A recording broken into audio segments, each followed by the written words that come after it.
Electric Lodge presents Notes from the Underground with Josh Berkowitz, where we talk to alternative storytellers, comedians, dancers, musicians, poets, and filmmakers about life, art, and we may just talk about nothing at all.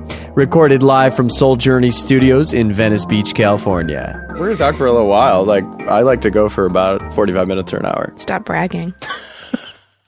I knew that was coming. Jeremy has gotten the most interesting, wind of, and he, ain't seen nothing yet. Oh, my God. So, did he see you do that piece you did the other week? No, I don't think he was there. Well, if he sees that, he'll know everything about you. Yeah. Oh, yeah. I'm about to teach and performance how art brilliant for you are. Thank you. Don't get me started. We're good? Yep. All right. Am I a good distance from here? Yeah, I think you're good. Okay. Yeah, you're good. Okay, great. All right. Welcome to the Electric Lodge podcast. I'm Josh Berkowitz, and I'm your host. I keep figuring this thing out. Each time I do these intros, I'm like, all right, well, we're still figuring this out, but we're doing well. So I think this is the 5th installment now in 2 days because we have a show coming up this Friday. Electric Lodge presents High Voltage. So I've basically been curating this show for about a year and looking all around Los Angeles and beyond Los Angeles and people who are coming into town. I look for the most interesting performers for that month. And the way High Voltage used to work was it was 2 performers that would each do about 25 minutes. And it was amazing that way. But for some reason, I decided to include more performers. So we have 7 for this month, and I think it's going to be amazing. And I've been going around to the East Side or to Ventura, or like I was saying, if somebody comes from London, I'll try to grab them.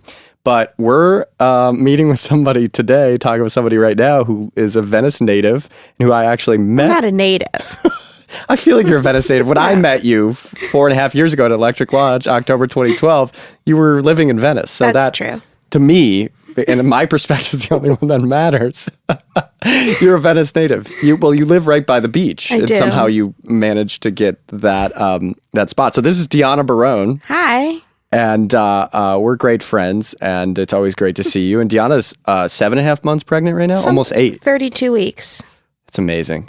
It's happening. I'm very excited for you. There's a whole human being inside of me. Yeah. How does, what on a daily basis that, do you feel like because you're a very sensitive, empathic person, do you feel like he talks to you, and in what ways? What's really the day-to-day experience for you? I'm sure it's interesting. He talks to me, but not verbally. Right. In that I can only eat chicken sausages and chicken fingers.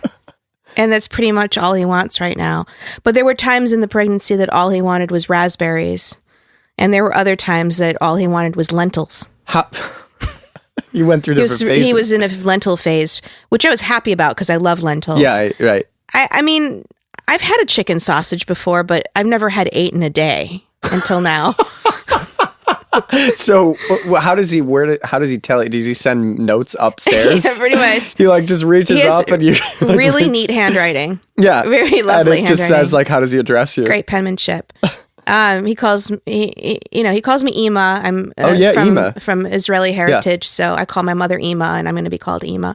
And he knows that already. That's how smart he is. Right. He's super smart.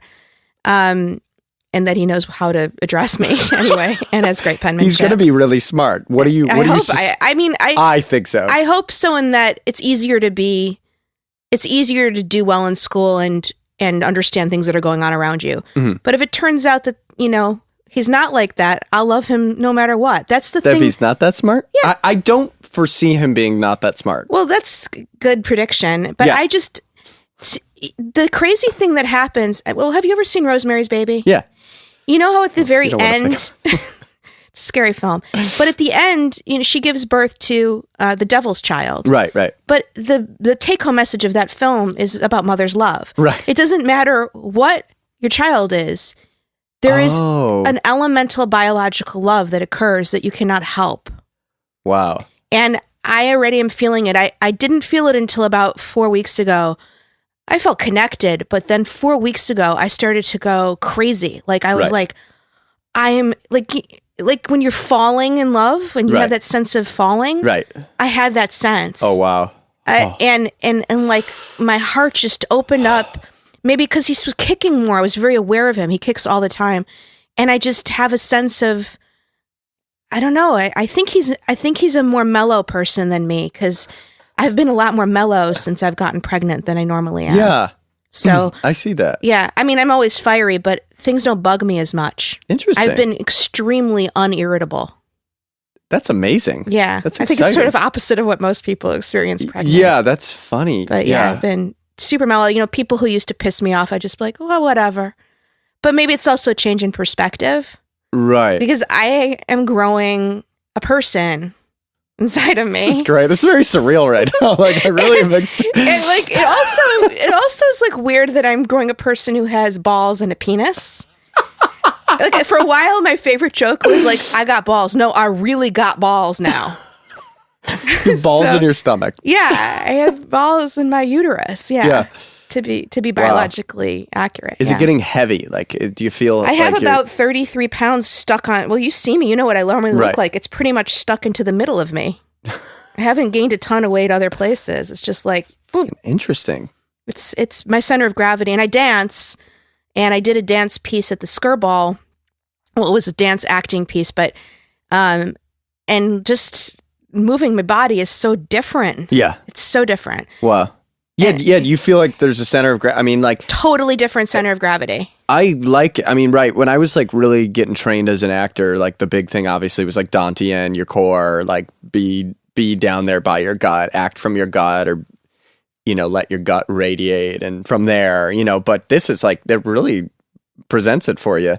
I mean, you already had that, like, I mean, I want to talk a little bit about you as a storytelling teacher. Oh. Because, you know, you have helped a lot of people. And you were mentioning briefly, for people who haven't heard this from you before, the take-home message, which I'm finally starting as a person to get into. And it's funny because I'm getting back into scripts recently. I saw Al Pacino at Pasadena Playhouse. I'm like, man, I really got to get back into theater, like traditional theater, you know, but it's only because I've aged and like...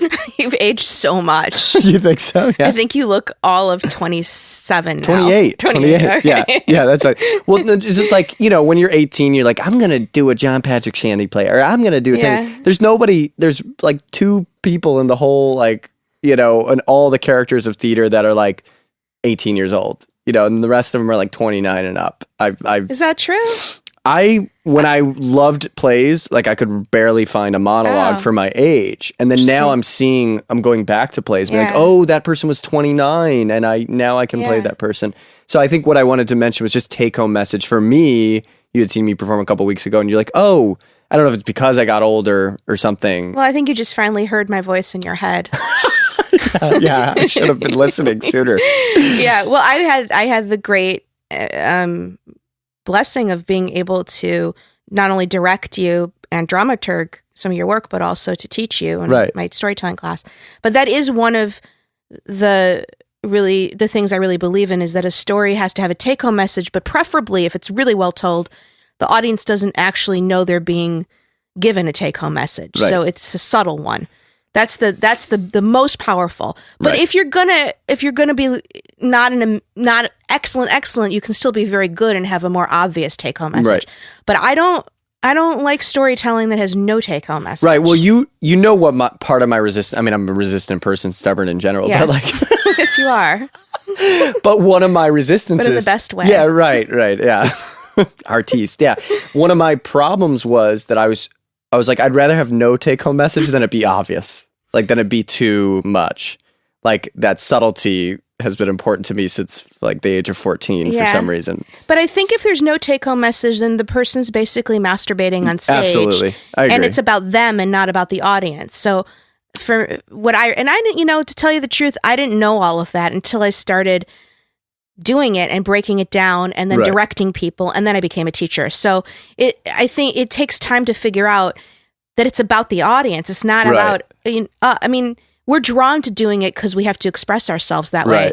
But in the end, if it's just about proving that we're awesome on stage, then we're doing something that has, I think, minor fulfillment possibility in the long run. Right. Well, it's interesting. Like, our dialogue that we've had over the years, we always had this, like, not argument, but this discussion about flow versus architecture of some sort. And you're like, you need some structure. Like, please put some structure. I mean, I love flow. I like things. All right, you're a very flowy person, Yeah, but you're and you I like care about things that structure a lot. actually are nonlinear, Right, where you're not sure what's going on. right. But if you know what your take-home message is, you can You could speak make gibberish, a mess right? on stage. Yeah. No one knows what's happening, but they still go home with something in their heart. That's wonderful. So, yeah. God, it's very serious, this conversation. Yeah, I'm very right. sincere today. Yeah, that's good. That's I don't know what you can be sarcastic, but there's always sincerity underneath it. Well, yeah. Recently, I was part of this theater company that I liked everybody in it, and I got invited to the big parties, but I never got invited to the small dinner parties. Interesting. And I felt bad about it. It was sort of like high school, where you're not exactly sure why you're not as popular as you'd like to be. Oh, God. And you're like, I'm nice to everybody, and you know, I have some talent and skill, and I go to everybody's freaking play, and what it's to support them. Why don't I get invited to the dinner parties? You know, and one person said, sort of as an aside to me, "God, you're so sincere." Look, this was as an aside, coming. Yeah. And I said, does that bother you? And she said, yeah, it does. Really? And you know, truthfully, I think that kind of bugs some people. And I took that to mean that this had been talked about, you know, and you always, it's weirded out when people talk about, I never think people talk about me behind my back. It's like the flip side of narcissism. I'm like amazed that anyone would want to talk about me, but it's probably just like narcissism flipped on its flip coin. Right. But but it was when she said that I said, oh, and she goes, and you give people compliments. And I'm like, but I mean that sincerely. Right. So I said, nonchalance is like, funny enough, opportunity to do a dad impression. When I was younger and I was dating girls early on, he's like, I got one word for you. Nonchalance. Nonchalance. Just, you gotta be nonchalant. That's it. That they love it. They love it when you know. See, you that don't just care. bugs me. I know. And I see. But I don't this love is what that. But this is what I love about you. I like it if I'm dating a guy. I like him to give me compliments. I don't want him to be needy. Right. But if he thinks I look good, I want him to say it. Absolutely. Or thinks I'm smart. Well, that is, I mean, you're somebody, you are in the minority in terms of your sincerity level. You are. But it's beautiful. That's why I love you. I've tried to be cool. I've tried. I'm just so bad at it. I'm so curious. I feel like I've seen like a few moments where you've been in like a less good mood and you'll get cool when you're in a bad mood. You'd be like, I've had enough. These people, I mean, would you consider me sincere? I mean, in a different kind of way than you. When you interact with me, you're sincere almost 100% of the time. Oh, wow. Okay, but good. in other situations, I feel like I've seen you not be. I shouldn't have asked this question because it's really exposed. Well, I've been thinking about like manipulation. Oh, this is hilarious. The other day, I was watching the Oscars and we had this 9-year-old cousin in town. I hadn't seen him in years. And he's like really cute, like super cute and super charming. We're a little threatening. You were threatened by a 9-year-old. Well, I was a little nervous for him to come into town. Hot? Was he hotter than you? Well, no, he's just a cute 9-year-old. I mean, he's just a really cute 9-year-old.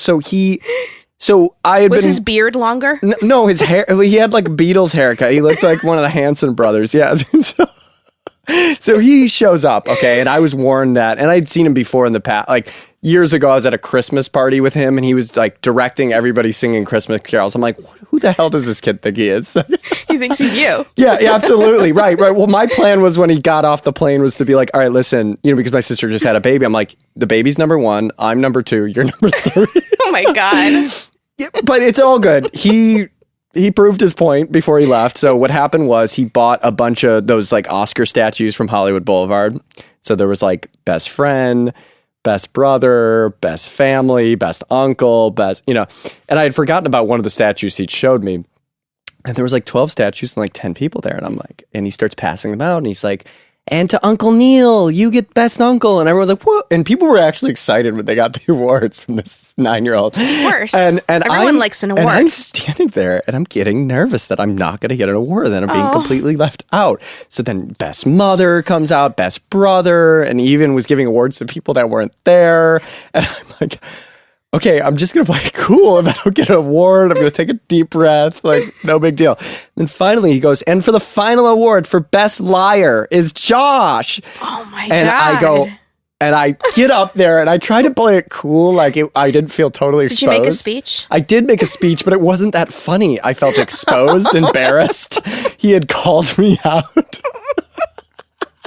And I tried being funny and flippant about it, but I was like, looked tense. Did you want to cry? I looked tense. I just felt exposed. I wish you'd wept. Well, I was like trying to like be ironic when I took the award and like, but instead it was just this kind of like, he like called me at my own game. Maybe it was the wrong award because maybe somebody else was supposed to get it, like Moonlight, you know? Oh, yeah, right. Can you freaking believe that? How did you feel at that moment? I actually don't watch the Oscars anymore. But you watched the clip, right? Yeah, I watched the YouTube clip. What was your feeling about it? It seemed pretty obvious that there was some. I know people had assumed that they, which is so ageist, that they had Alzheimer's between the two of their them. eyes, they couldn't see it. Or something, you know, right. So ageist. Terrible. But it seemed to me like he had that grin like, what the fuck am I... You're fine, you can swear. What the heck am I supposed to... Well, I think he was more like, what the fuck am I supposed to do? It's horrible. So, it's Faye Dunaway's like, and then fuck it. Well, and I think she just saw the name of the movie. Yeah. And she was like... She thought he was playing some kind of a game. Right. Okay. Yeah. Right. That was nuts. Why would you think you got the wrong card? Has it ever happened before in all of the Oscar history? Yeah. But wasn't there there's a comedian that it happened to who led the... Steve Harvey. Yeah. Yeah, Steve Harvey. With Miss America. Similar thing. But this is... Where it was miswritten. Right. This is big, though. It like... Did you see the faces on those producers with their Oscars in their hands? Oh my God. Thank God it wasn't the other way around.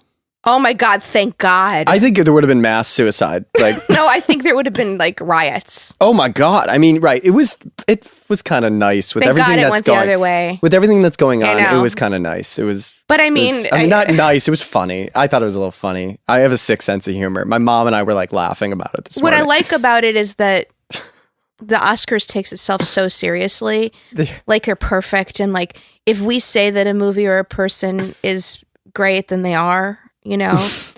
Right. Let's pick. Right. Let's pick Shakespeare in Love over Elizabeth when one is clearly the better one. Yeah. Right. But let's do the popular thing. Yeah. They're kind of like those people who didn't invite me to the dinner party. Mm-hmm. Absolutely. Take themselves. Yeah. Right. Yeah. And so anyway, but yeah, so I'm glad that there was a big mistake. And I think isn't Price who are the people that hand the card? Price Waterhouse. Those idiots with your Price Waterhouse. What kind of name of a company is that? Of course they would mess that up. Don't they do the lottery too? Yeah, I think they do the lottery. I think next year we will have somebody else. God, I mean, it was amazing. I had hated the Oscars for a good handful of years. I loved it when I was a kid because I liked those. But I had boycotted it for several years because it just didn't feel relevant to me. And then this year, it felt like we needed the whole experience.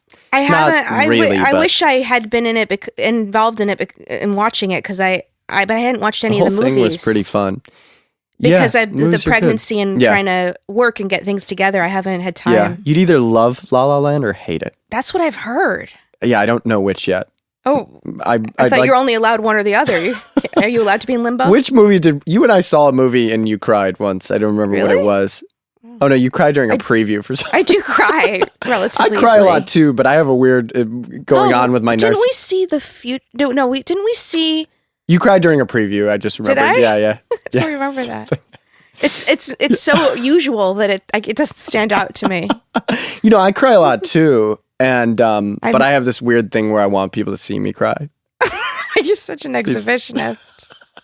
I actually, our friend Ben Proudfoot had this great film about Rwanda. It was incredible. It was so moving. And I just automatically cry. The music's very, orchestra based. But I do at least one person to notice that I'm so affected by this. Just narcissism. Lots and lots of narcissism. Do you think I'm not a full-blown narcissism? I mean... A narcissism. I'm not a full-blown narcissist. Actually, by you saying that you might possibly be the definition of the word, am I a full-blown narcissism? Then maybe. But should my face be on the dictionary? Full-blown narcissist? No, because you actually do care about other people's needs. Right. Well, you this is part of your sincerity view, to point it back to you, is I remember as we, got close, I was just so shocked that somebody could care so much about other people. Oh, honey, that's sweet. It was hard for me to like. Did you want to hit me? Did it make you mad? You're like, what? Why the hell do you care? Right. People really, well, here's a question I have that I've been asking everybody for some. I have like themes when for each month, when I'm interviewing everybody, there's like different questions that come up. Oh. Do you think codependency is a universal human trait? Okay. It's so interesting that you are mentioning, how did you know that's been on my mind?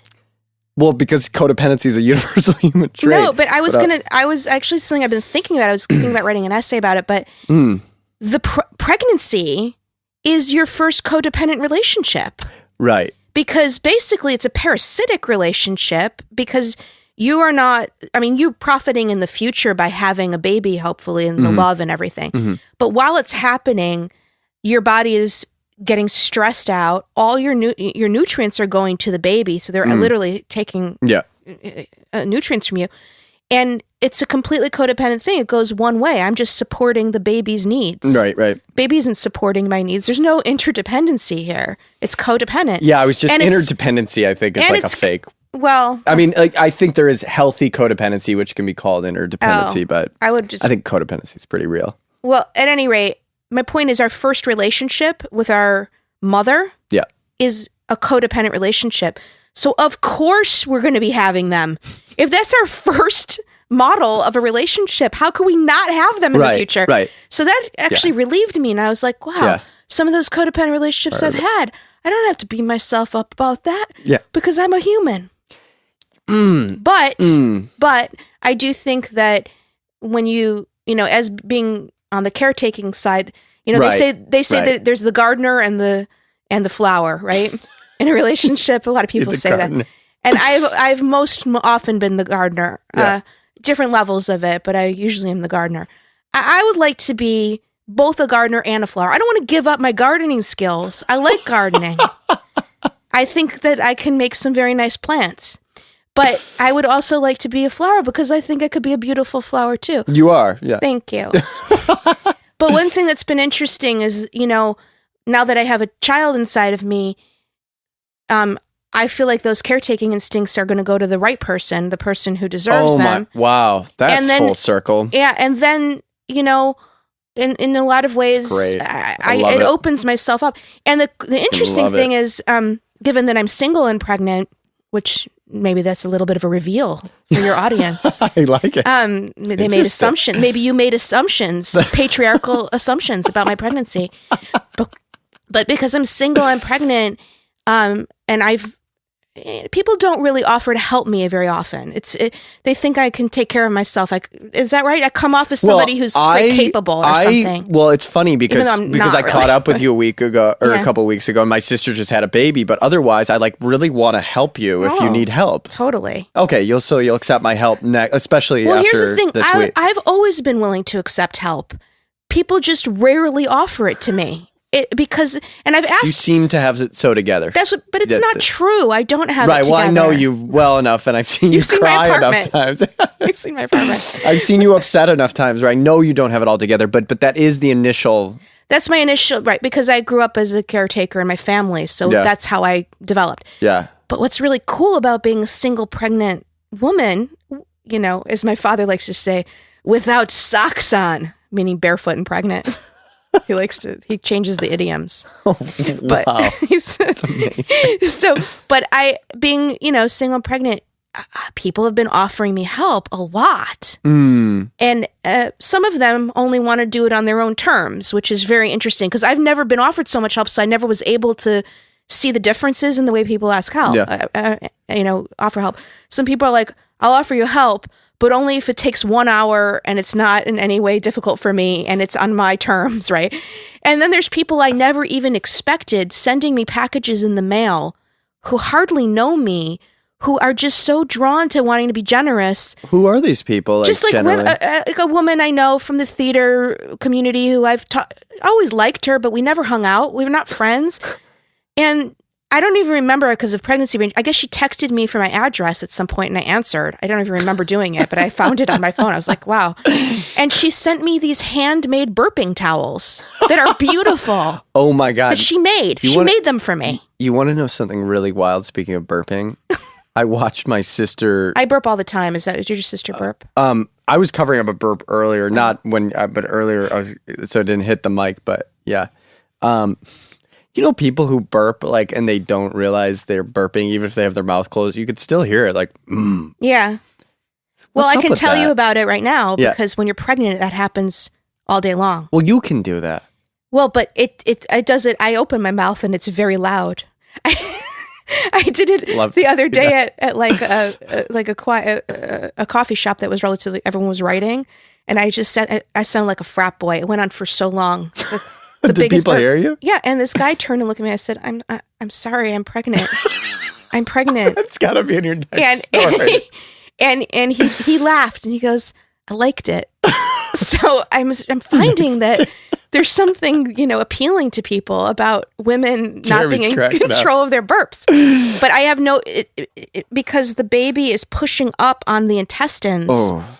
There's no place. He's burping you, and then you'll be burping. Exactly. Yeah. But I think that's codependent maybe burping. Exactly. Maybe a lot of people who burp have extra fat in their organs, and it's pushing up on their. This is my new theory. Burp a lot. Maybe you're skinny. Skinny. I've had I've had a bit of a belly in different times you've known me, right? Yeah. Yeah. But you're still skinny. You're like skinny fat. Yeah. Yeah. People have called me that. I was actually dating a Asian Jewish woman once in Echo Park, and back 2012, and she was really kind of she was kind of like emotionally like distraught as a person. And one time we were in her room, and I was like loving being in Echo Park. I like told some great story about it, but then she was like, "Oh, you're skinny fat. What?" Yeah. That's a harsh thing to say to someone when they take their clothing off. Well, she was one of those not genuine people. Those non-sincere, like ironic hipster girls. You can't say anything negative when someone takes their clothing off, no matter what you think in your head. Yeah. Because it could fuck them up for the rest of their lives. Yeah. The rest of their lives, forever. With every other person that they're with forever. And they'll never get over it. It's that kind of a thing. Yeah. When someone takes their clothing off, you have to keep good eye contact and smile. No matter what. Because you could. Jeremy has turned around our amazing sound engineer and studio manager has turned everybody else he's had his like back to us almost the whole time and just looks over a couple times. He's turned around to be part of this conversation. You have anything to say? Yeah, she's particularly captivating as a person. But thank you. Gosh, that's so nice. I love compliments. Thank you. Yeah. See, I don't think you're uncool now. I think you're cooler. I agree with you. My family grew up. Now I really like you. Yeah, before it was No, it's Now I'm like, oh, he you know what? I think we nice grew up in a similar environment where my mother, like when one of us would be sarcastic or something, my mother had become a therapist about, when I turned 7 or 8 or 9. And she's like, "Excuse me, no verbal abuse. Sarcasm is anger. It's covered up anger. I don't care what other families do. You may go over to the Leibowitz's house and they might be sarcastic. Steve is very sarcastic, but that doesn't happen in this house." Well, that's funny because my parents had a pact between them. We do not, and this is my father, we do not put each other down. In public, we do not make fun of each other. And we're not sarcastic. It's my mother. And we're not sarcastic because that's just not nice. Yeah. And then when either of us comes into the door, we stop everything we're doing. We greet the other person at the door.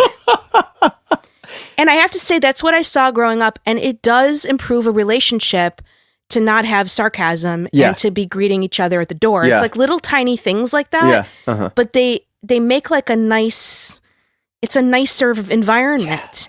But the problem is I do have an ironic sense of humor. Well, you do have your little quips. I do. I like to quip. Yeah. Yeah. Is that what it is? Yeah.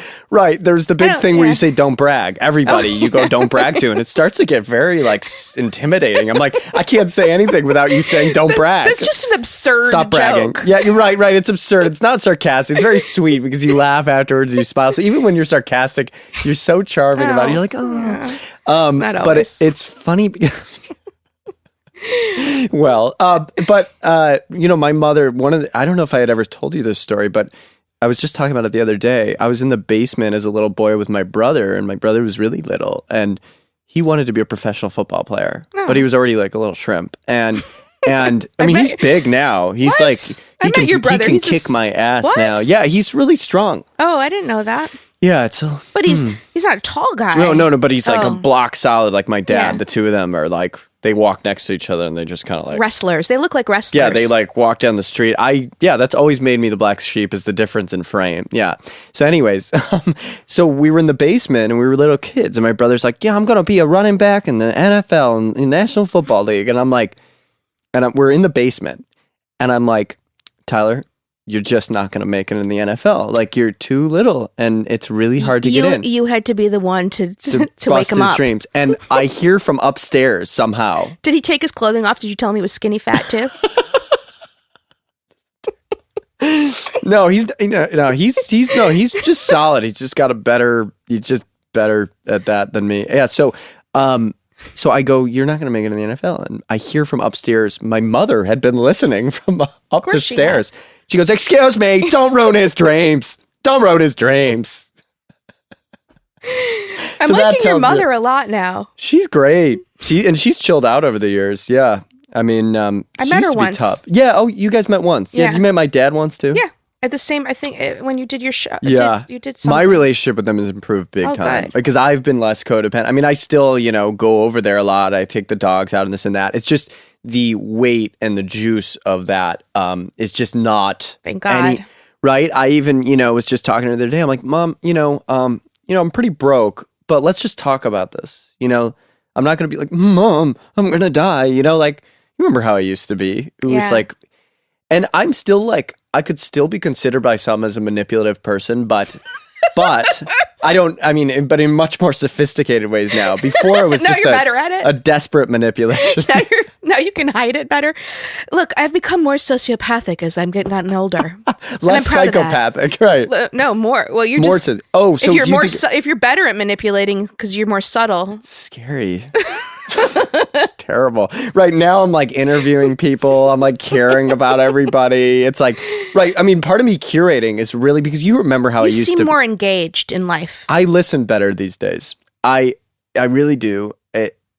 So I think it's tough, right? Because you remember how it used to be. It was like I was the genius in the room. But you are a genius. Thank you. So it's hard. You are too. You're a structured genius. Like because you have your like structure, like you don't give yourself credit as much for your, because you're very like, I would never call myself a genius. Well, I think I'm talented and skilled.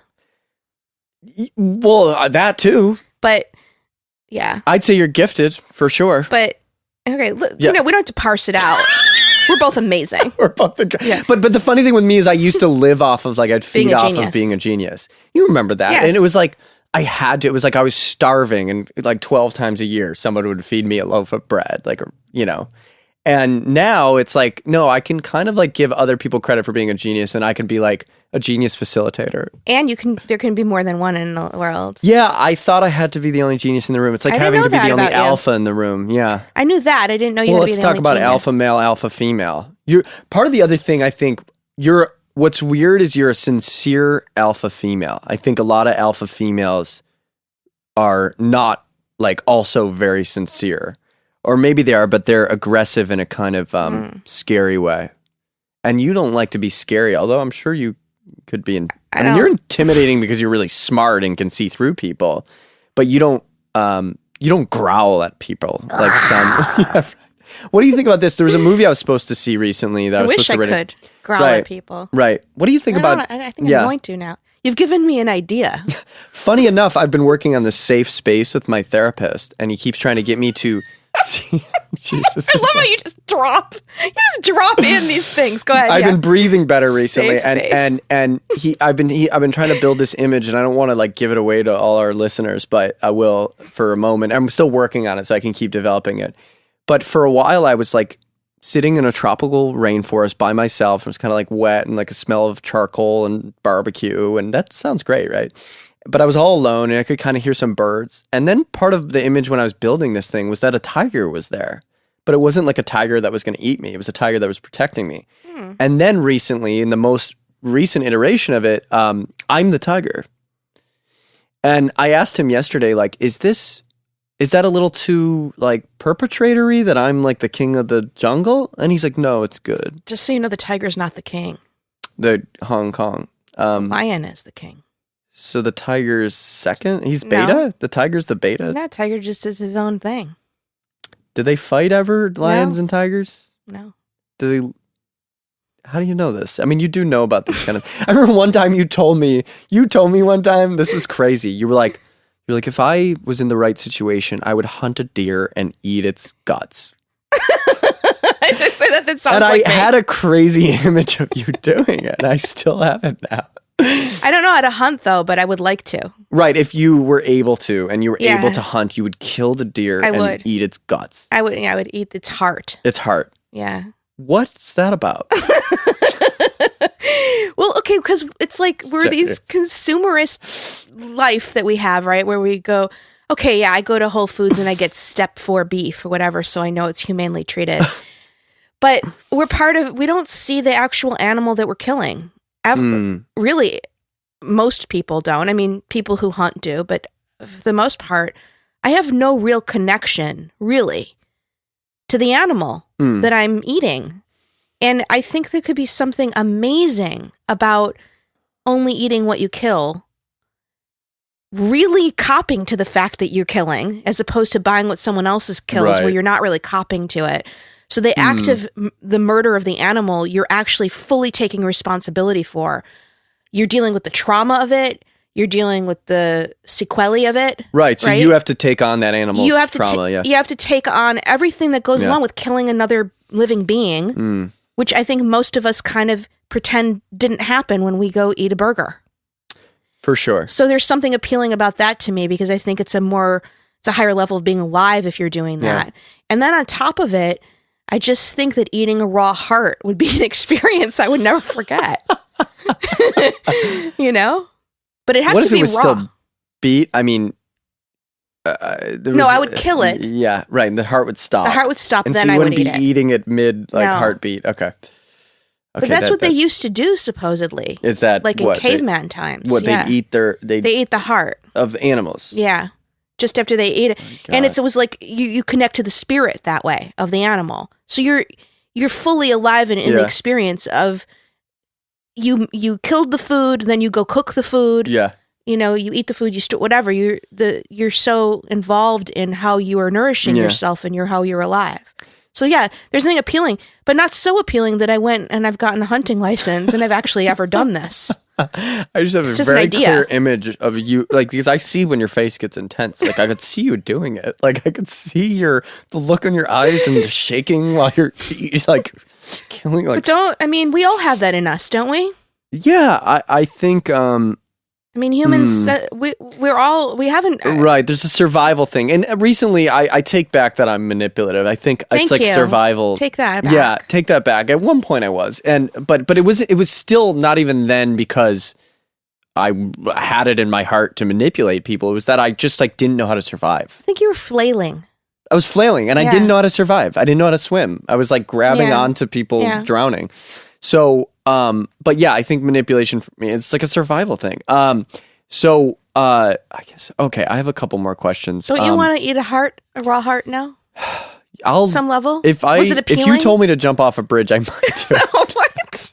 I do. Well, I was going to ask you real quick, and I want to get into it too far into politics, but what do you think's going to happen over the next 3.5 years? Like the other day I got like kind of happy when I heard Trump was like, you know, he said to everybody, he was like, who knew that healthcare could be so Oh complicated? yeah, I saw that. Right, clip. I felt like he was vulnerable at that moment.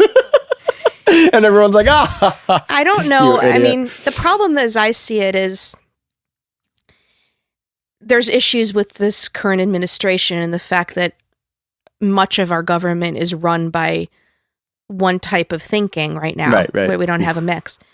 But even more difficult, I think, is that there are so many things in place for a police state already that no matter who had taken over, the most presidents are very pro NSA, not happy about giving a lot of freedoms. That we're talking both sides of the aisle. yeah, for sure. And right. there's a We lot were of already people having that say who problems. think like Snowden is a traitor. I personally think he's a hero. So I from that perspective, I don't know. I think that the way that I wish I could be like blindly positive. Right, I'm depending on you for that, but but I it's can't okay. be. I also don't. I'm not blindly negative. I feel like I'm not. A lot of people say, "Oh, he's not going to win in this second term." I'm not convinced of I'm that. not convinced of that at all. I was pretty sure he was going to win, actually, from the beginning. Not yeah. from the beginning, from the second primary. Do you remember when I had a guru like Yeah. 5 years ago? With that amazing Bodhisattva name. Sri Yeah. Swami Pramadai. Oh, whoops. So funny. Anyways, I'll give him credit for something very weird that happened in 2011 when I first moved out here, and part of it was like to be in his like cult, and it was like basically what happened was he made a prophecy. It was 2011. And he's like, I really don't want to, he had a meeting and everything, and all his disciples showed up. He's like, I really don't want to say this because I don't want to be this guy, but I happen to know that it's not 2012 we have to worry about, it's 2016. Whoever's the president, this was 5 years before, whoever's the president is going to like lock up our borders and we're going to become fascist. That was prescient. Prescient? Yeah, meaning he could see the future, predict the future. I am so upset that he was correct. I mean, but also I give him credit. The problem like, is there's a lot of laws in place that Obama signed and Bush signed that allowing a lot of these things to happen. man. But it's global. I think people Right. are very. What I think the problem is in the United States, we're not a country that was used to terrorism.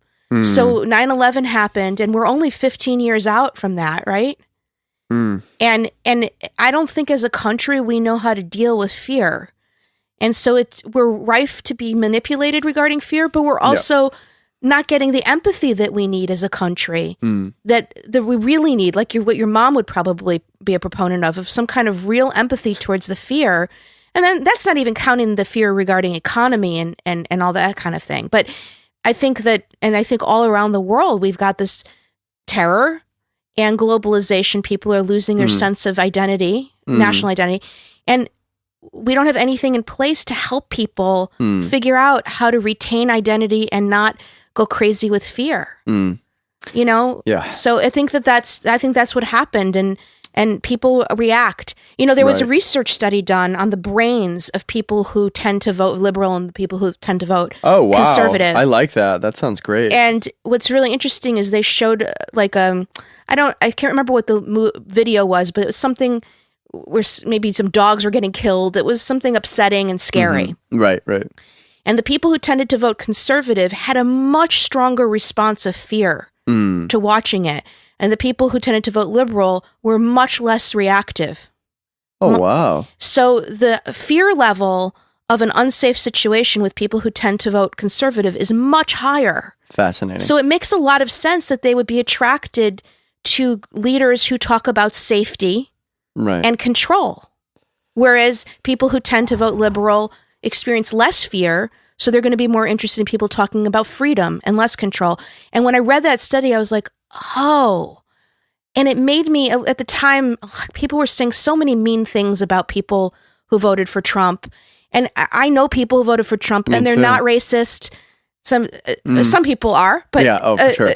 But they're not racist. They're not bad people. They actually give great charity. They would stop to help someone in the street.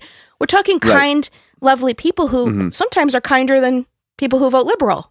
Oh, I mean, well, there's a really rough thing happening right now where there's a lot of angry liberals, and it's scary. Yeah, a little bit. And because they're afraid. See, when fear goes up, people get much more aggressive. And and then when I was thinking about that, it just made sense to me. All those people that had voted for Trump that I knew that were kind people, their fear level was very high. And they were very drawn to this idea of safety. And it just made a lot more sense to me. And I felt much more compassion for everybody, both sides, really. And then I thought, well, how do we communicate, though, with compassion? It's so hard nowadays. It is. Yep.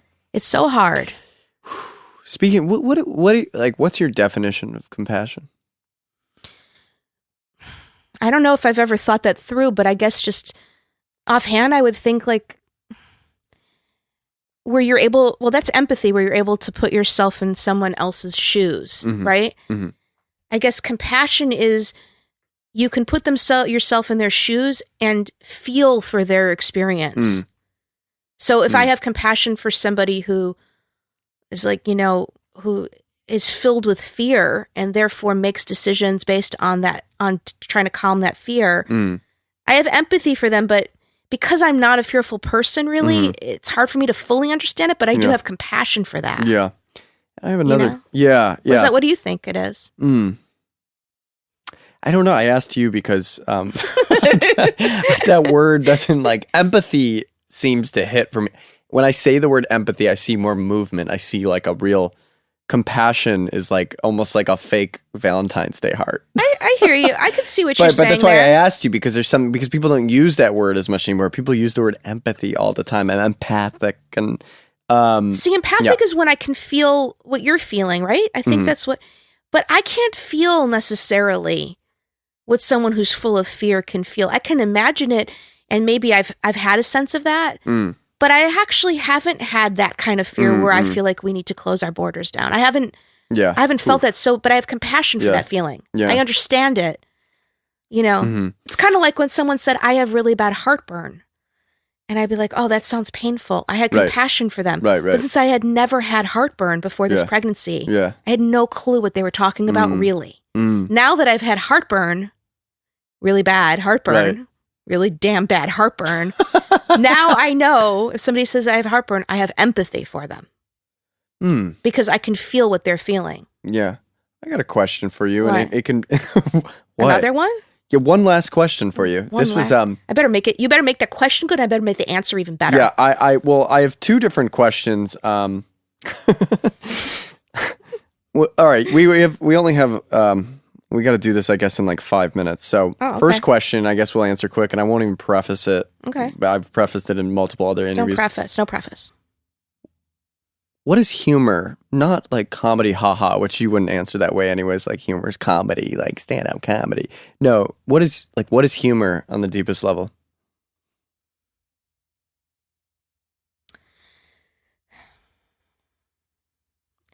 I think this is the way I view it. It's the truth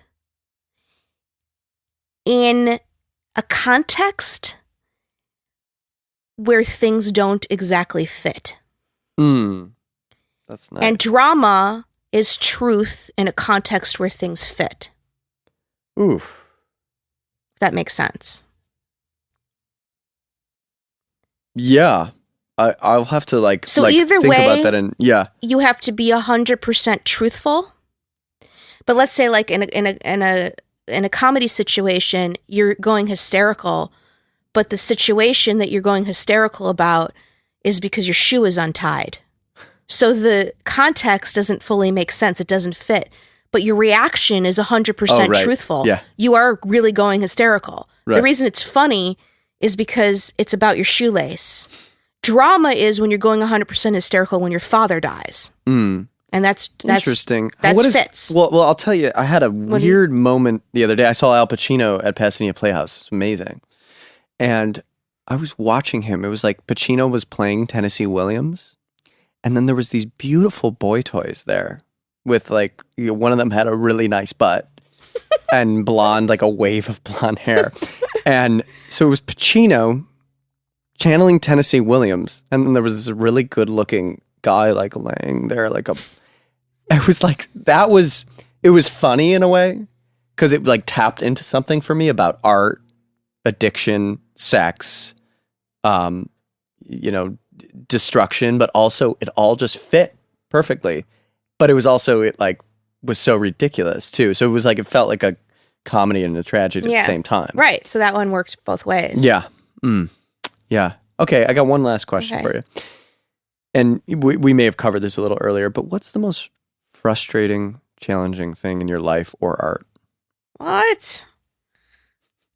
Life or art? First of all, challenging and frustrating are two separate things. Right. So you can choose challenging, and you can choose challenging or frustrating. You can choose life or art. Oh man, Chinese menu. I think the most challenging. Oh man, I don't know. Frustrating. What do you deal with on a daily basis? That's like the theme of your life. I know we kind of covered it earlier about sincerity and people. Truthfully, I think, I mean, in some ways, I'm constantly thinking and analyzing things. I love doing that, right? But another way, because I'm pregnant, I'm very day to day, moment to moment right now. Mm-hmm. I guess right now I'm not, there are challenges that I have, but I don't have to say they're the biggest challenge. I mean, I have the challenge of wanting to make sure I have money so that I can give my kid lessons if he wants them, things like that. I've thought a lot about, I want to continue to be an artist and raise my child. And, I want to be a happy mother. So I don't want to give up my art. A lot of people have told me I'm going to have to do that. Oh my God. What do you say to them when they say that? This is what I mean by how I'm much more mellow.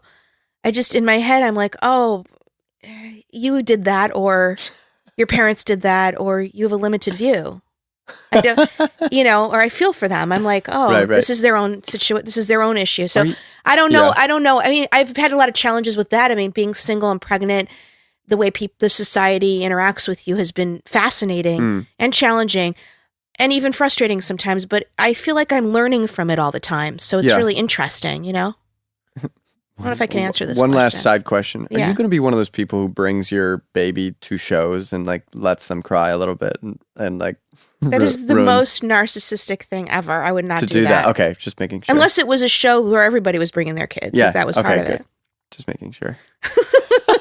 I know somebody who's doing that right now. Yeah, a lot of people are doing that right now. Yeah, I know someone we know in common. Yeah, no. A lot to people are doing that right now, and to a kids show, it's different. I love babies and kids, but yeah, to bring a baby or a kid to an adult show is really not fair.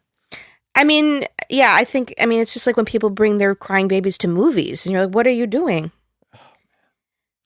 On the other hand, there's... It's like a plane you can't do anything about. Right. As upsetting it is for people. That's different because, yeah, exactly. I don't know.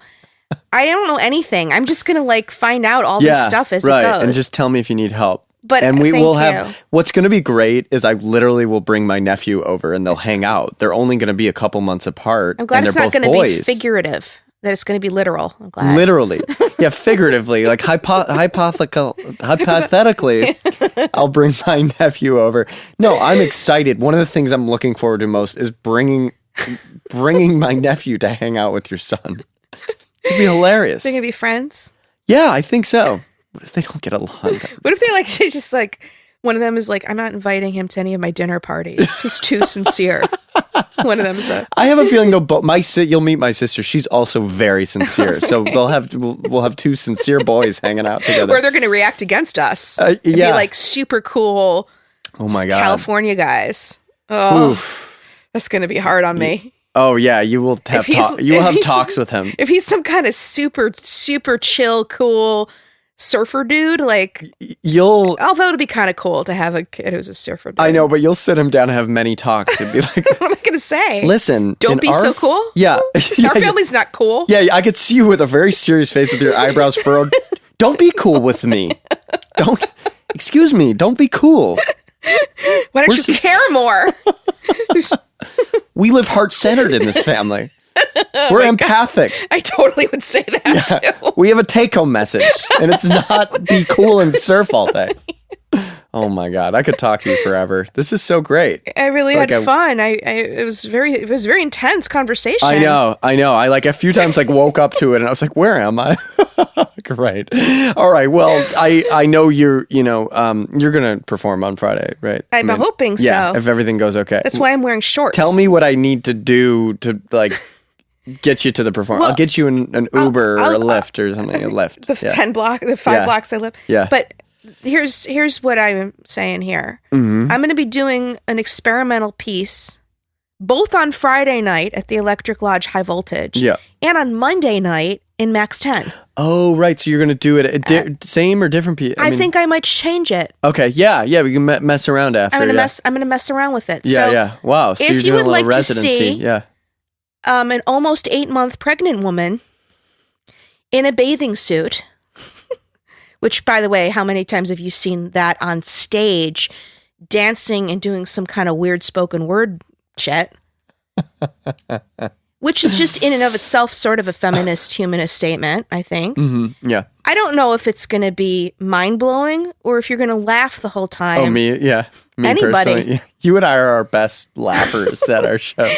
But that's what's happening Friday and Monday at the Electric Lodge in Venice. Thank you for promoting it. I'm not very good at that yet on this show.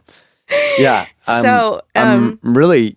You sound good on a podcast. You got a very clear voice. I'm sure Jeremy's impressed. And he's seen a lot of good stuff in the last couple of days. Oh, Jeremy.